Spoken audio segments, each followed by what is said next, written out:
இந்த வீடியோவில் நமக்கு நீங்கள் என்ன பார்க்க போகிறோம் அப்படின்னா மல்லிகைப்பூ தாங்க கட்ட போகிறோம். இப்போ ரேட் இப்போ குறைஞ்சிட்ருக்கு. அடுத்து மே மாதம்லாம் பார்த்திங்கன்னா ரொம்பவே குறைய ஆரம்பிச்சிரும். இப்போ மல்லிகைப்பூ வாங்கி கட்டி பழங்கினீங்கன்னா உங்களுக்கு ரொம்பவே ஈஸியாக இருக்கும். இப்போ மல்லிகைப்பூ வாங்கி வச்சாச்சுங்க. இப்போ நம்ம என்ன பண்ண போகிறோம் அப்படின்னா நார்மலாக வேகமாக எப்படி கட்டுறது அப்படிங்கிறது தான் பார்க்க போகிறோம். அங்கே பாருங்கள், கீழே ஒரு பூ மேலே ஒரு பூ வச்சு ஒரு ரொட்டேட் பண்ணி ஒரு நாட் போட போகிறோம்.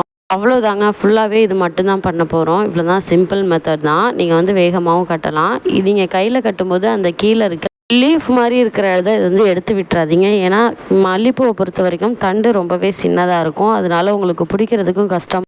அதே மாதிரி மொத்தமாகவும் இருக்காது. அதனால நீங்கள் அந்த தண்டு பகுதி இருக்கும்போது அப்படியே நீங்கள் கட்டுங்க. கீழே விழுந்துருச்சுன்னா பரவாயில்ல. மேக்ஸிமம் அப்படியே வச்சு கட்டும்போது தான் உங்களுக்கு கை வலிக்காது. அதே மாதிரி வேகமாகவும் உங்களுக்கு கட்ட.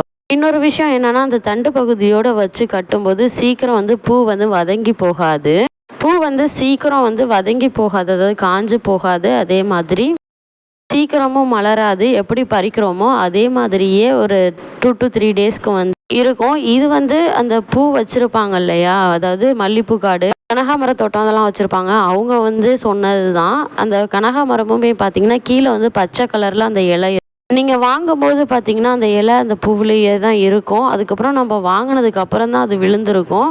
ஆனால் விழுந்தோடனே பார்த்தீங்கன்னா அந்த தண்டு பகுதியெல்லாம் அப்படியே வதங்கிட்டு. அப்போ தான் நான் கேட்கும்போது சொன்னாங்க, எப்போதுமே பூ பறிக்கிறவங்க அந்த கீழே அந்த இலையோட சேர்த்து தான் கட் பண்ணுவாங்க. வெறும் பூ மட்டும் பறித்து போட்டாங்கன்னா வீட்டுக்கு வர்றதுக்குள்ளேயே பூ வதங்கி போயிடும், இல்லைன்னா ஒரு மாதிரி காஞ்சு போயிடும். பூ பறித்து ஒரு 2 to 3 டேஸ் வரைக்கும் தாங்கும் இந்த மாதிரி பறித்தா. அப்போனா தான் அவங்க சேல் பண்ணுறதுக்கு அவங்களுக்கு கரெக்டாக இருக்கும் அப்படிங்கிறத சொன்னாங்க. இவ்வளோ தாங்க ட்ரிக்கு. பூ காஞ்சு போகாமல் இருக்க, சீக்கிரம் வதங்கி போகாமல் இருக்க, அந்த தண்டு பகுதி அப்படியே இருக்கிற மாதிரி வச்சு கட்டும்போது தான் ரொம்ப நேரத்துக்கு நல்லாயிருக்கும். அவங்க பறித்து நம்ம கைக்கு வர்றதுக்கு குறைஞ்சது ஒரு 2 நாளாகுது ஆகும். அதுவும் நம்ம வாங்கி அதை கட்டி வைக்கிறதுக்குள்ளே அடுத்த நாள் ஒரு 3 டேஸ்க்கு ஃபுல்லாக கம்ப்ளீட் ஆகிடும். அப்போ அது வரைக்கும் பூ வதங்காமல் இருக்கணும்னா இந்த ட்ரிக் மட்டும் நீங்கள் ஃபாலோ பண்ணிக்கோங்க. இந்த தண்டை எடுத்துட்டிங்கன்னா சீக்கிரம் பூ மலர்ந்து டக்குன்னு காஞ்சு போயிடும்.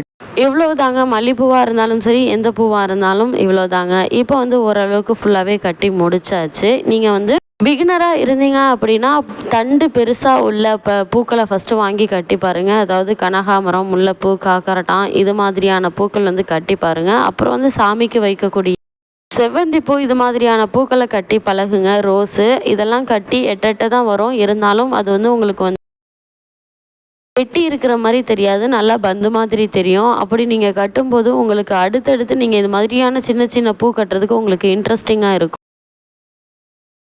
நீங்கள் ஃபஸ்ட்டு எடுத்தோடனே மல்லிகைப்பூ கட்ட ஆரம்பிச்சிங்க அப்படின்னா கட்ட முடியாதுன்னு சொல்ல கிடையாது. கொஞ்சம் எட்டி இருக்கனால கொஞ்சம் உங்களுக்கு ஒரு மாதிரி என்னடா மற்ற பூவெல்லாம் நல்லாயிருக்கு, நம்ம என்னடா இப்படி எட்டி கட்டியிருக்கோமேங்கிற மாதிரி இருக்கும். நீங்கள் ஆரம்பத்துலேயே இதுவே கட்ட ஆரம்பிச்சிட்டிங்கன்னா மற்ற பூ கட்டுறது ரொம்பவே ஈஸியாக இருக்குங்க. இங்கே பாருங்கள் எவ்வளோ தூரம் இப்போ கட்டி முடிச்சாச்சுன்னு சொல்லிட்டு.